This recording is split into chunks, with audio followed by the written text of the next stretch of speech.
വിചാരണ ചെയ്യുന്നവർ വിചാരണ ചെയ്യപ്പെടും. അതൊരു സ്വാഭാവികമായ പ്രക്രിയയാണ്.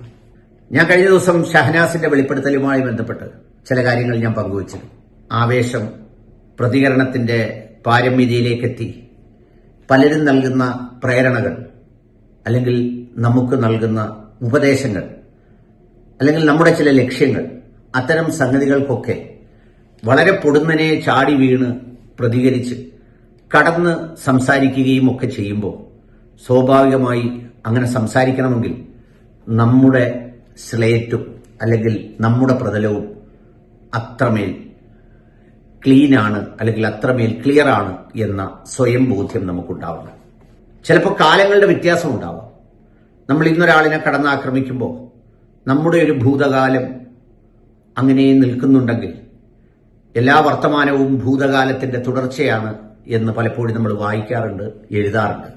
പ്രത്യേകിച്ച് ഷഹനാസിനെ പോലെയുള്ള എഴുത്തുകാരിയും അതുപോലെ പബ്ലിഷറുമൊക്കെ ആവുമ്പോൾ ആ ചിന്ത നല്ലതുപോലെ ഉണ്ടാകേണ്ടതാണ്.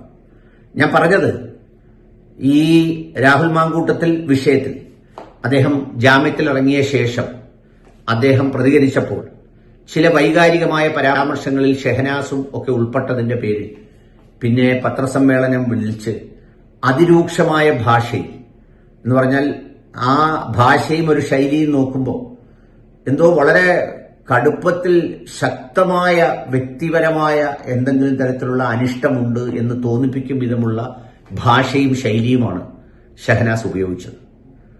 അത് ഉപയോഗിച്ച് പിൻവാങ്ങിയ ശേഷം അവസാനം പത്രസമ്മേളനം അവസാനിക്കുമ്പോൾ സ്വയം പോലും ഷഹനാസിന് ഇങ്ങനെ തോന്നുകയുണ്ടായി, ഞാനങ്ങ് ഒത്തിരി പറഞ്ഞു, നിങ്ങളെല്ലാവരും എന്നെ കൊണ്ട് ഒത്തിരി പറയിച്ചു എന്ന്. അപ്പൊ തന്നെ ഉണ്ടായി. പലപ്പോഴും അങ്ങനെയാണ്, ചിലത് അവസാനിക്കുമ്പോഴാണ് ചിലത് ആരംഭിക്കുന്നത്.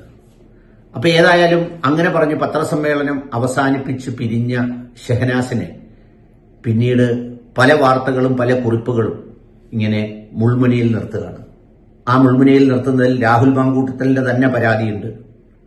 അതുകൂടാതെ സിവിൽ സർവീസ് കിട്ടി തനിക്ക് എന്ന പേരിൽ കോളേജിൽ നിന്ന് സ്വീകരണം ഏറ്റുവാങ്ങി എന്ന് പറഞ്ഞ് അതിന്റെ ചിത്രങ്ങളും അതോടൊപ്പം തന്നെ ആ സ്വീകരണ സമ്മേളനത്തിന്റെ വാർത്തയും ഒക്കെ വെച്ചുകൊണ്ട് നിയാസ് മലബാരി എന്നോ മറ്റോ പറയുന്ന ഒരു പ്രൊഫൈലിൽ നിന്ന് ഇതിനെക്കുറിച്ച് എഴുതുന്നുണ്ട്. അത് ഈ പറഞ്ഞ ഒരു സവിശേഷമായ മാനസികാവസ്ഥയിൽ സംഭവിച്ച എന്തെങ്കിലും ആകാം, എനിക്കറിയില്ല. അതിനെക്കുറിച്ച് അവർ തുറന്നു പറയുന്നില്ല, അവരൊന്നും പ്രതികരിച്ചും കണ്ടില്ല. പക്ഷേ അങ്ങനെ പറയപ്പെടുന്ന ഒരു പുസ്തകം തുറക്കുന്നതിന് കാരണമാകുന്നത് ഈ നമ്മളിൽ നിന്ന് കൈവിട്ടു പോകുന്ന ചില സംഗതികളാണെന്ന തിരിച്ചറിവിന്റെ പാഠം, അല്ലെങ്കിൽ ഇത്തരം കാര്യങ്ങൾക്ക് വേണ്ടി നമ്മൾ സ്പെൻഡ് ചെയ്യേണ്ടി വരുന്ന ഒരു മാനസിക ഊർജം എന്നൊക്കെ പറയുന്നതും ഒരു ആവശ്യമില്ലാത്തതും അനാവശ്യവുമാണ് എന്നതാണ് സത്യം. പിന്നെ അതിനുശേഷം അവരുടെ വ്യക്തിപരമായ സംഗതികളെക്കുറിച്ചൊക്കെ പരാമർശിക്കുന്ന കുറിപ്പുകൾ വരികയുണ്ടായി. ഇനിയും തുടരും എന്ന് പറഞ്ഞ് ഇങ്ങനെ സംഗതികൾ പോവുക. എല്ലാ മനുഷ്യരും സ്വാഭാവിക മനുഷ്യരാണ് ഈ ഭൂമിയിൽ. എല്ലാവരുടെയും ഏട് പുസ്തകങ്ങൾ കുഴിച്ചു അല്ലാതെ പോയാൽ നമ്മൾ ഒന്നും കാണാത്ത പ്രതലത്തിൽ ഒരു കുഴൽക്കിണർ താക്കുമ്പോൾ അടിയിലേക്ക് പാറയും പിന്നീട് വെള്ളവും ഒക്കെ കണ്ടെത്തുന്നത് പോലെ തുരന്നാൽ എവിടെയും കിട്ടും, എന്തെങ്കിലുമൊക്കെ കിട്ടും. പക്ഷെ തുരക്കണോ വേണ്ടോ എന്നുള്ളതാണ്, എന്ന് മാത്രമല്ല തുരപ്പിക്കണോ വേണ്ടയോ എന്നുള്ളതാണ്.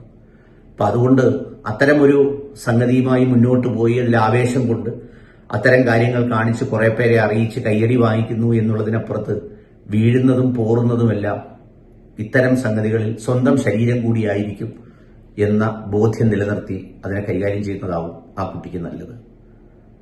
തീരുമാനമെടുക്കാനുള്ള കഴിവുള്ളവരാണ്, തീരുമാനിക്കട്ടെ.